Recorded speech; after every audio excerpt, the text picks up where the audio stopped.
Hello and welcome. We're here to talk about the final inter-county weekend of the year. I'm joined by Alana Canan.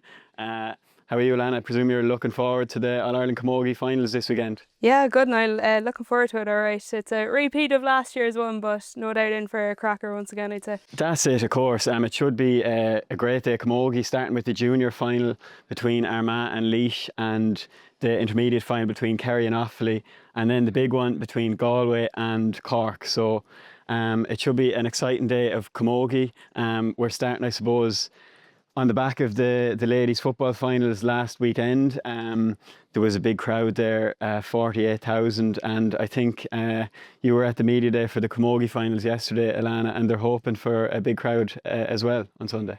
They are, I believe. It's a bit of a funny one in that Scortsgate was a big topic during the year and at the start of the championship, certainly. So I think Camogie President Brian Malloy was trying to encourage people to get behind this movement now as much as they maybe did that one. So yeah, I think they're looking to set an attendance record in Crok Park. 40,000 I think is the aim, Niall.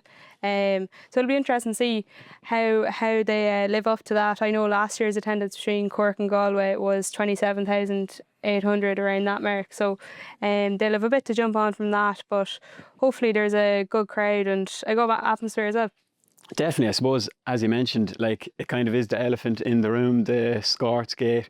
I think all of the players, they don't want to talk about it, and you wouldn't blame them, because it wasn't a good thing for Camogie to be in the headlines with the Scorts. But I suppose after that, for such an eventful year, it is that we're back now with the same two teams in the final, Cork and Galway. They've had quite a rivalry in recent times, and I suppose, you know, Galway or Cork won the league final by 11 points, but Galway have kind of built nicely, won all their games in the group stage, then won the semi-final, beat Tip with 6 or 7 points to spare. So Galway are building nicely, but Cork probably go in as slight favourites. Yeah, I think, as you say, there's a great rivalry between the two, and there always has been, even going back to last year's final. I know Cork coming out in that one just by 3 points, but there's storylines either way on this side if you look at it. So Cork going for the three-peat, Galway looking for their first title since 2021. And then you touched on there, obviously, the whole Scort saga and how everyone wants to put it behind them. I know even the semi-final just there between Cork and Waterford, that would have been the Munster final, that infamous one. So I'd say that was nice for Cork to get over the line in that one and have a bit of a battle as well, because you know yourself, like, they have just absolutely sort of steamrolled the championship. So then to come into that game and for Waterford to really put it up to them, because they were really in control in that first half. I know you were watching it yourself as well. Yeah, well, Waterford up by a point at half time, and they were giving Cork lots of problems. Beth Carton was unbelievable, like, just really causing havoc for Cork, and Abby Flynn and Lorraine Bray were all running hard at them, and Cork just didn't seem to really be in their, you know, they like to build it up from the back, and their passing game, they dominate possession. They just didn't get into the flow. And I suppose at half time, you were thinking, you know, are Waterford going to kind of cause the upset here? But it didn't turn out that way. Cork just powered on. I suppose Saoirse McCarthy was probably one of their main players, as she has been all year, and kind of drove them on then in the second half. Yeah, I was going to say it was maybe one of those where obviously Cork hadn't played in such a long time, and being the group winners as are Galway, it's interesting. Like, they both would have maybe said coming into it that could have had a major effect. Being a bit rusty, you know, 4 weeks since the last game, and then to come into that one probably just took them a while to come into it. I know Jerry Manley was talking about afterwards that it was brilliant to see that Waterford did put it up to them so much, because they needed that bit of road testing before they'd come into the likes of this match. And yeah, there were some standout performers there, obviously, in that one, and it'll be interesting to see even talking points like there. Waterford second half, first half they were really in the game. Cork eventually then kind of just tired them out, and it just showed the impact of their bench as well, and I'm sure that'll be a factor now this weekend. Will Orla Mullen start? There's a lot to go through there for Jerry Manley. Oh, there definitely is. I was at the last media day before the semi-finals, and Carrie Dolan from Galway was saying she didn't say they didn't care about the league final, but she made out that, you know, there was previous years where they won the league and it didn't translate to the championship then. So it's clear that, you know, they had their priorities in order. Even though they lost to Cork by 11 points in the league final, you know, it wasn't going to be the end of the world. Carrie Dolan also mentioned to me that, you know, when she began her career, in terms of the rivalry between the two counties, Galway were on top at that stage. They beat them in the 2019 semi-final down in the Gaelic grounds before going on to win the All-Ireland, beat Kilkenny in that final, then beat them in the 2021 final. But it's completely flipped now, to the extent that Cork beat them in the 23 semi-final before they beat Waterford in the final, then beat them in last year's final by 3 points and beat them in the league final. So Cork are favourites, but we've kind of seen it in, you know, the hurling final. I suppose Cork were favourites, and, you know, will the pressure it's probably a nice way for Galway to come into the final slightly under the radar. Yeah, because even you talk about that there, like obviously Cork have a savage championship record as of late. I was reading somewhere they're unbeaten for the last 2 years. The last team to beat them? The last team to beat them. Galway. Yeah. Galway.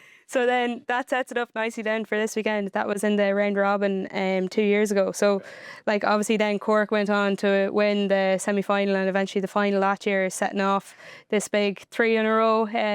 I think that's a talking point as well that Cork can't really avoid in terms of, I know just even after the final last year, final whistle had just went and Hannah Looney was talking about how they want to be a generational team and go and get this 3 in a row. The last team to do it were Wexford in 2010 to 12, but Cork themselves haven't done it for 50 years. So you can see it really is a driving force behind them. I know they mightn't want to acknowledge it too much in the build-up this week. I do get it, like the pressure and all that coming onto you as well. So it'll be interesting to see. But on the Galway side of things, obviously overcoming Tipperary in the semi-final, I know you had a special interest there in that one. Yeah, well, my sister was playing for Tip, but it was disappointing the way they went down because they'd been so close in previous years. You know, they lost by a point to Waterford in the semi-final 2 years ago, lost by a point to Galway last year.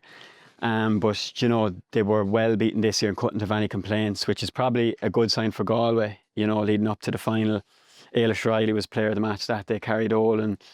Caoimhe Kelly is only an 18-year-old and she's probably the big addition to their team this year. I wanted to ask you, Alana, Brian Malloy kind of made a point yesterday that, you know, everyone was talking about Scortgate when that was in the headlines. Where will you show up now for the final? That was his play. So do you think they will? And yeah, in fairness to him, he made a similar call for the ladies' finals last year. So he's trying to pack out the stadium for the Camogie finals. And I suppose, yeah, do you think there will be people will show up? Hopefully. I mean, you have two brilliant teams on offer there. As I say, you have that history element for Cork. They're really going to try and push on for that. And like, there's generational players there, Hannah Looney, Katrina Mackie, Maeve Cahalan, all the Cahalans really, you can throw them all in there. But that's just on the Cork side of things. Aoife Donoghue, like you mentioned, a few of the Galway players there as well. So I think there's a lot to play for, and I think as well the Camogie Association, in fairness to them, are really pushing that they're trying to make this kind of an experience as well. I know we were talking about earlier there, Niall, they're going to try and have some sort of pre-match tailgate party in Crok Park Hotel from 12 noon. They're pulling out all the stuff. Yeah, all the stuffs, DJ sets, dance cams, t-shirt cannons, I was reading, all sorts going on. So yeah, it really is trying to make it all about the occasion of the day, and hopefully they can push towards that target of 40,000. I know the current attendance record for the Camogie finals is 33,154, I believe. Wexford, Cork in 2007. So they'll be hoping they can push on towards that now. And as I say, a mouth-watering tie ahead of them. So people hopefully will get out and see it. Finally, who's going to win? As bluntly as that, I think a lot of things need to go right for Galway to win it, and I think Cork's forward line, we saw it the last day, they're exceptional. You know, I mentioned it there, Katrina Mackie, Saoirse McCarthy, Amy O'Connor, like if you can contain them, it's easier said than done. Galway go a long ways towards doing that. As you said then, Carrie Dolan, Aoife Donoghue, Eilish O'Reilly, Niamh Mallon, all big players for Galway on that side of things, as well as Roisin Black and Dervla Higgins in the back line. So I think it's Cork's to lose. As I say, the three-peat on the cards, and I'm sure they are probably no doubt going to prove while they're up there in the history books. On the Galway side of things, I think it'd be a big one for them to get over the line, especially after the hurt of last year. You know, they haven't won it since 21 now, and for a big Camogie county like Galway, they'll love to see them come home with the Duffy Cup this weekend. Yeah, for the sake of balance, I'm going to go with Galway win, but hope everyone listens to Brian Malloy and gets out there and packs out Crok Park for what should be a great day of Camogie with 3 brilliant games. And Alana will be there, and there'll be lots of other people from the Independent there, and it'll all be up on the Independent site, all the coverage of the finals. So yeah, enjoy the games, and that's it from us. Thanks for joining us.